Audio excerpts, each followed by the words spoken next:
ವಿದ್ಯಾರ್ಥಿ ಜೀವನದ ಯಶಸ್ವಿಗೆ ತಮ್ಮದೇ ಆದ ವಿಷನ್ ಹೊಂದಿರಬೇಕು. ಪೂರಕ ಪ್ರಯತ್ನ ಮತ್ತು ನಿರಂತರ ಪರಿಶ್ರಮದಿಂದ ಜೀವನದಲ್ಲಿ ಅಂದುಕೊಂಡಿದ್ದನ್ನು ಸಾಧಿಸಲು ಸಾಧ್ಯವಾಗುತ್ತದೆ ಎಂದು ಆರೋಗ್ಯ ಇಲಾಖೆ ಮುಖ್ಯ ಜಾಗೃತಾಧಿಕಾರಿ ಶ್ರೀನಿವಾಸ ಕುಪ್ಪೆ ರಾಮನಗೌಡ ಹೇಳಿದರು. ಭಾಲ್ಕಿ ತಾಲೂಕಿನ ಕಡ್ಯಾಳ ಚನ್ನಬಸವೇಶ್ವರ ಗುರುಕುಲದ ಅನುಭವ ಮಂಟಪ ಆಡಿಟೋರಿಯಂ ಹಾಲ್ನಲ್ಲಿ ಪಿಯುಸಿ ಪ್ರಥಮ ವರ್ಷದ ವಿದ್ಯಾರ್ಥಿಗಳಿಗೆ ಪ್ರೇರಣಾದಾಯಕ ಮಾತುಗಳನ್ನು ಹೇಳಿದ ಅವರು, ಎಲ್ಲ ಮಕ್ಕಳಲ್ಲಿ ಸಾಮರ್ಥ್ಯ ಶಕ್ತಿ ಇದ್ದೇ ಇರ್ತದೆ, ಆದರೆ ಅದನ್ನು ನಾವು ಯಾವ ರೀತಿ ಉಪಯೋಗ ಮಾಡಿಕೊಳ್ತೇವೆ ಅನ್ನೋದನ್ನು ಮುಖ್ಯವಾಗಿರುತ್ತದೆ ಎಂದರು. ವಿದ್ಯಾರ್ಥಿಗಳಲ್ಲಿ ನಿರ್ದಿಷ್ಟ ಸ್ಪಷ್ಟತೆ, ಪರಿಕಲ್ಪನೆ ಇರಬೇಕು. ಜೊತೆಗೆ ನಾವು ಜೀವನದಲ್ಲಿ ಮುಂದೆ ಏನಾಗ್ತೇವೆ ಎನ್ನುವುದನ್ನು ಮೊದಲೇ ನಿರ್ಧರಿಸಬೇಕು.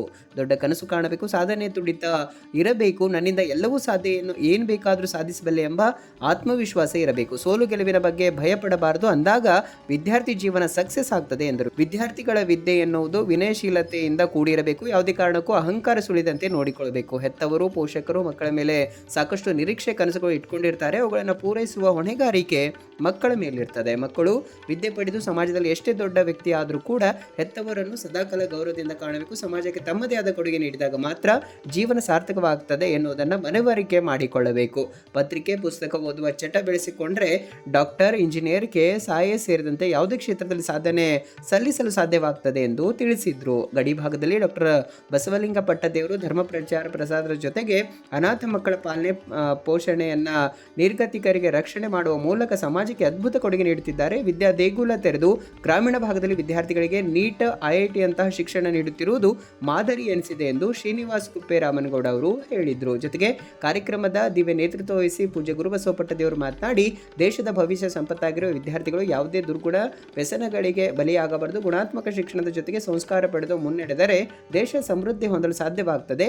ಶ್ರೀನಿವಾಸ ಕುಪ್ಪೆ ರಾಮನಗೌಡ ಅವರು ಸರಳತೆ ನಮ್ಮೆಲ್ಲರಿಗೂ ಮಾದರಿಯಾಗಿದೆ. ನಮ್ಮ ಮಕ್ಕಳಿಗೆ ಅವರು ಸ್ಫೂರ್ತಿದಾಯಕ ಮಾತುಗಳನ್ನು ಹೇಳಿರುವುದು ಅತ್ಯಂತ ಖುಷಿ ತಂದು ಕೊಟ್ಟಿದೆ ಎಂದು ಗುರುಬಸವ ಪಟ್ಟದೇವರು ಪೀಠಾಧಿಪತಿ ಹಿರೇಮಠ ಸಂಸ್ಥಾನ ಭಾಲ್ಕಿ ಅವರು ನೇತೃತ್ವ ವಹಿಸಿ ಮಾತನಾಡಿದರು. ಈ ಸಂದರ್ಭದಲ್ಲಿ ಆಡಳಿತಾಧಿಕಾರಿ ಮೋಹನ್ ರೆಡ್ಡಿ ಅಧ್ಯಕ್ಷತೆ ವಹಿಸಿದ್ರು. ಪ್ರಾಚಾರ್ಯ ಬಸವರಾಜ ಮೊಳಕೆರೆ ಪ್ರಾಸ್ತಾವಿಕ ಮಾತನಾಡಿದರು. ಇದೇ ವೇಳೆ ಜಿಲ್ಲಾ ಆರೋಗ್ಯಾಧಿಕಾರಿ ಡಾಕ್ಟರ್ ಜ್ಞಾನೇಶ್ವರ್ ನಿರ್ಗುಡೆ, ಡಾಕ್ಟರ್ ರವಿ ಕಲ್ಶೆಟ್ಟೆ ಸೇರಿದಂತೆ ಹಲವರು ಇದ್ದರು.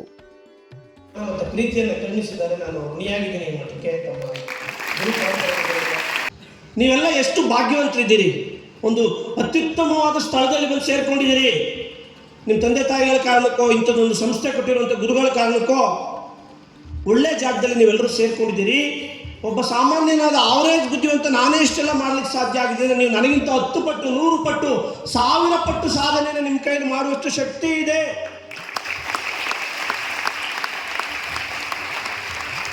ಜೀವನದಲ್ಲಿ ಏನು ಮಾಡಬೇಕು ಅನ್ನೋ ಒಂದು ಸ್ಪಷ್ಟತೆ, ಪರ್ಪಸ್ ಅನ್ನೋದಿರ್ಬೇಕು. ನಾನು ಈ ಉದ್ದೇಶಕ್ಕೋಸ್ಕರ ಇದನ್ನು ಮಾಡ್ತಾ ಇದ್ದೀನಿ. ಇವತ್ತು ಮಾವಿನ ಗಿಡ ನೆಟ್ಟು ನಾನು ಚೆನ್ನಾಗಿ ಅಗತೆಯನ್ನು ಮಾಡಿ ಅದಕ್ಕೆ ನೀರು ಹಾಕ್ತಾ ಇದ್ದೀನಿ ಅಂದರೆ 5 ವರ್ಷ ಬಿಟ್ಟು ನನಗೆ ಇಷ್ಟು ಫಲವನ್ನು ಕೊಡುತ್ತೆ. ಇದು ನಾನು ಮಾವಿನ ಹಣ್ಣು ತಿನ್ನಬೇಕು, ಅದಕ್ಕೋಸ್ಕರ ಈ ಗಿಡ ಬೆಳೆಸ್ತಾ ಇದ್ದೀನಿ. ನಾನು ಪರಂಗಿ ಹಣ್ಣು ತಿನ್ನಬೇಕು ಅಂದರೆ ಆ ಗಿಡ ಬೆಳೆಸ್ತಾ ಇದ್ದೀನಿ ಅನ್ನೋ ಒಂದು ಸ್ಪಷ್ಟ ಪರಿಕಲ್ಪನೆ ನಿಮ್ಮಲ್ಲಿ ಇರಬೇಕು ಮಕ್ಕಳು. ನಾನು ಈ 15 ವರ್ಷ ಆದಮೇಲೆ ನನ್ನ ಜೀವನದಲ್ಲಿ ಎಲ್ಲಿ ನಿಂತಿರಬೇಕು, ನನ್ನ ಕನಸು ಏನು, ಅದನ್ನು ಯಾವ ರೀತಿ ನಾನು ತಲುಪಬೇಕು, ಆ ಕನಸನ್ನು ನಾನು ಈಡೇರಿಸ್ಕೊಂಡ್ಮೇಲೆ ನನ್ನಲ್ಲಿ ಎಷ್ಟು ಖುಷಿ ಇರುತ್ತೆ, ನನ್ನ ತಂದೆ ತಾಯಿಗಳು ಅಥವಾ ನನ್ನ ಪೋಷಕರಲ್ಲಿ ಎಷ್ಟು ಖುಷಿಯನ್ನು ನಾನು ತಂದು ಕೊಡ್ತೀನಿ, ಇದು ನಿಮ್ಮಲ್ಲಿ ಪ್ರತಿ ಕ್ಷಣ ನಿಮ್ಮ ಮನಸ್ಸಲ್ಲಿ ಕಾಡ್ತಾ ಇರಬೇಕು ಮಕ್ಕಳ. ಇಷ್ಟ ಒಂದು 20 ಜನ ನನ್ನ ಲೈಫಲ್ಲಿ ಆದರೆ KS ಆಗಲೇಬೇಕು ಅಂತ ಅಂದ್ಕೋಬೇಕು. ಇನ್ನೊಂದು 10 ಜನ ಇಲ್ಲ ನಾನು IAS ಆಗಬೇಕು, ಇನ್ನೊಂದಷ್ಟು ಜನ ಇಲ್ಲ ನಾನು ನನ್ನ ಜೀವನದಲ್ಲೂ ನಾನು ಏನಾದರೂ ಸಾಧಿಸಲೇಬೇಕು, ನನ್ನಲ್ಲಿ ಒಂದು ಶಕ್ತಿ ಇದೆ, ಇವತ್ತಿಂದ ನನ್ನನ್ನು ನಾನು ನಂಬ್ತೀನಿ ಅಂತ ನನ್ನನ್ನು ಬದಲಾವಣೆ ಮಾಡ್ಕೋಬೇಕು. ನಿಮ್ಮ ಜೀವನದ ಬಹುದೊಡ್ಡ ಆದ್ಯತೆ ನಿಮ್ಮ ತಂದೆ ತಾಯಿಗಳನ್ನ ಚೆನ್ನಾಗಿ ನೋಡ್ಕೊಳ್ಳೋದು. ನಿಮ್ಮನ್ನ ಹೆತ್ತು ಆಸ್ಪತ್ರೆಗೆ ತೋರಿಸಿ ನಿಮ್ಗೊಂದು ದಿವಸ ಜ್ವರ ಬಂದರೆ ನಿದ್ದೆ ಬೀಳಲ್ಲಪ್ಪ ಅವರು. ನನ್ನ ತಾಯಿ ಇವತ್ತು ನಾನು ಇಷ್ಟು ದೊಡ್ಡ ಮಗ, ನನಗೆ ಮಗು ಆಗಿದೆ, ನಾನು ಬಂದರೂ ರಾತ್ರಿ ನಾನು ಫೋನ್ ಮಾಡೋವರೆಗೂ ಮನೆಕೊಳ್ಳಲ್ಲ, ಇಡೀ ರಾತ್ರಿ ನಿದ್ದೆ ಮಾಡಲಿಲ್ಲಪ್ಪ, ನೀನು ಫೋನ್ ಮಾಡಲಿಲ್ಲ ಅಂತಾರೆ. ಬರೀ ನೀವು ಊಟ ಮಾಡಿದ ಅಂತ ಕೇಳೋಕ್ಕೋಸ್ಕರ ನನ್ನ ತಾಯಿ ಕಾಯ್ತಾ ಇರ್ತಾರೆ. ರಾತ್ರಿ ಮಡದಿಂದ ಊಟ ಮಾಡ್ಕೊಳ್ಳೋದೇ, ಜೀಪಲ್ಲಿ ಹೋಗ್ಬೇಕಾದ್ರೆ ಮಾಡೋದು, ಊಟ ಮಾಡಿದ್ರಪ್ಪ ಸರಿ ಕಣಪ್ಪ ಮನೆಗೆ ಗೊತ್ತೀನಿ ಅಂತ. ಈ ಭೂಮಿ ಮೇಲೆ ನಿಮ್ಮನ್ನು ಅವರಷ್ಟು ಪ್ರೀತಿಸೋರು ಯಾರು ಸಿಕ್ಕಲ್ಲ ಮಕ್ಕಳು. ಪ್ರತಿ ಕ್ಷಣ ನಿಮ್ಗೆ ನಿದ್ದೆ ಬರ್ತಾ ಇದೆಯಾ, ಸೋಮಾರಿತನ ಅನ್ನಿಸ್ತಿದ್ಯಾ, ಓದ್ಲಿಕ್ಕೆ ಆಸಕ್ತಿ ಬರ್ತಿಲ್ವಾ, ನೆನೆಸ್ಕೊಳ್ಳಿ ನಮ್ಮ ತಂದೆ ತಾಯಿ ಎಷ್ಟು ಕಷ್ಟಪಡ್ತಿದ್ದಾರಪ್ಪ. ಅದರಲ್ಲಿ ಅತ್ಯಂತ ಸರಳ ಒಂದು ದೊಡ್ಡ ಸ್ಥಾನದಲ್ಲಿ ಇದ್ದು ಇಷ್ಟು ಮಕ್ಕಳನ್ನು ಮುಟ್ಟಿಸ್ತಕ್ಕಂಥ, ಜ್ಞಾನವನ್ನು ಮುಟ್ಟಿಸ್ತಕ್ಕಂಥ ಹೃದಯ ಕಂಡಿದ್ದು ಶ್ರೀನಿವಾಸ ಹತ್ತಿರ. ನಿಜಕ್ಕೂ ಮೌಲಿಕ ಮಾತುಗಳು ಆಡಿದ್ದಾರೆ. ಬಹುತೇಕ ಅವ್ರ ಮಾತುಗಳು ಎಷ್ಟೋ ವಿದ್ಯಾರ್ಥಿಗಳಿಗೆ ಪ್ರೇರಣೆ ಆಗ್ತದೆ. ಅನೇಕರ ಹತ್ತಿರ ಪ್ರತಿಭೆ ಇದೆ, ಆದರೂ ಒಂದು ಸ್ಫೂರ್ತಿ ಬೇಕು, ಅದಕ್ಕೊಂದು ಪ್ರೇರಣೆ ಶಕ್ತಿ ಬೇಕು. ಕುರಿತು ನಿಮ್ಮ ಕಾಳಜಿಗೆ ಮತ್ತೊಮ್ಮೆ ನಮ್ಮ ವತಿಯಿಂದ ಅಭಿನಂದನೆ ಸಲ್ಲಿಸಿ